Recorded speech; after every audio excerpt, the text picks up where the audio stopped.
Hürmetlik vatandaş. Diksiyerlerimizi devamlaştırımız bugün Çizdağ 2020 yıl. 8. ayının 25. günü hepteki seyşembe hürmetlik vatandaşım.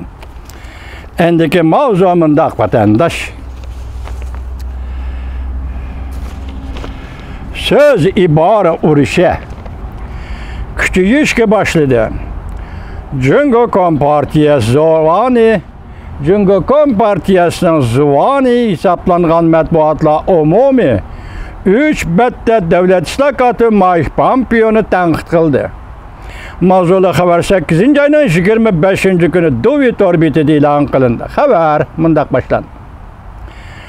Cungo Amerika münasibeti davamlı yamanlaşıyotgan bir paytda Amerika devlet islakatı Mike Pompeo köp qatam Cungo matbuatlarının ismini atap tanqid qilishiga uchradi.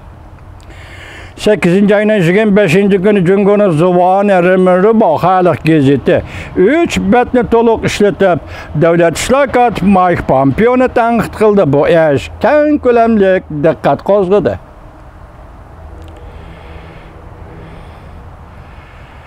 8. ayının 25. günü Rimirbo Xalq gazeti 10. bet, 11. bet, 12. betide devlet islakatı Mike Pompeo Cungo'ga münasibetlik sözlügen nutqları bütünlüğü yalğançılık ve paktni haqiqiy qiyapti mavzulu Xitaycha xat hesabida 31.000 xatlik maqol e'lon qilib devlet islakatı Mike Pompeo'nun atalmış 26 sepsetisini qatar tizib chiqdi.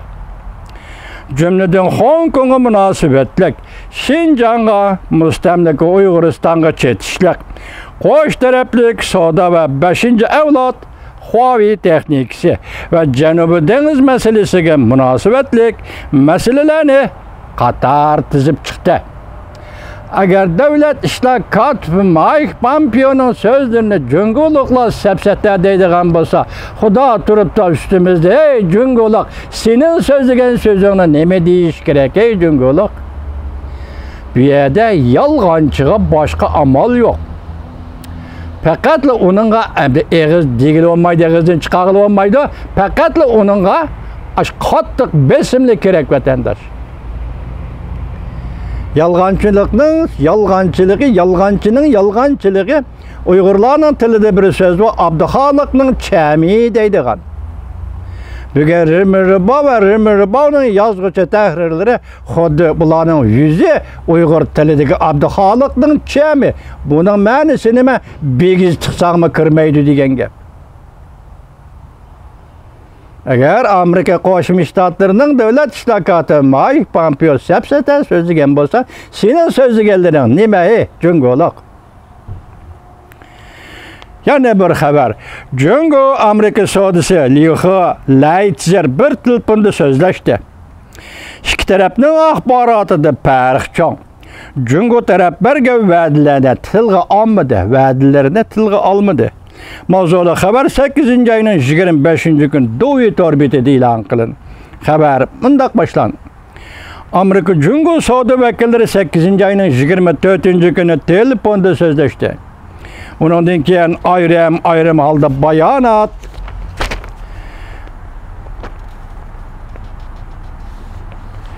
bayonot e'lon qilishdi. Amerika taraf Cungo tarafdan bergan ko'plagan va'dalarini tilga oldi.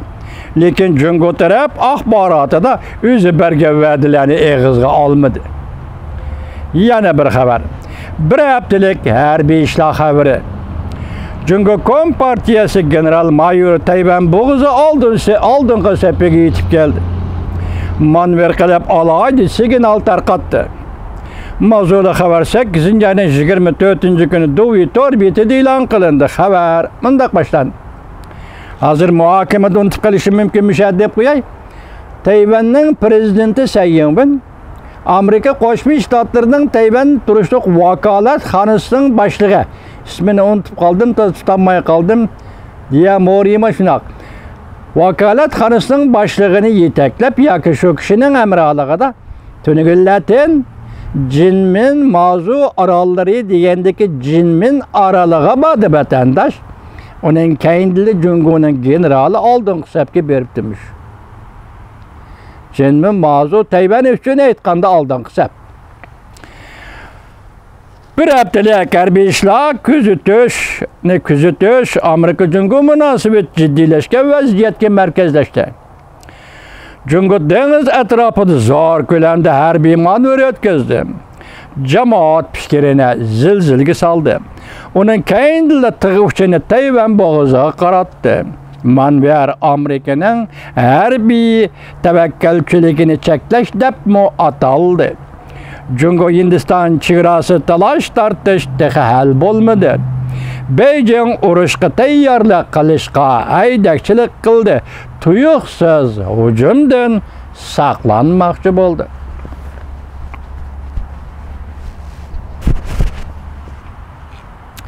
Yana bir xabar, hurmatli vatandosh. Şinjan'da müstemlik Uyguristan'da bir ostin haddidan ziyade müdafiə görüş usulü aşkarlandı. Furalarının ro'yi tarmar qilindi. G'azablangan tor film o'ttirg'i chiqdi. Mavzuli xabar 8 ayının 24 kuni BBC'da e'lon qilindi. Xabar mundaq boshlanadi.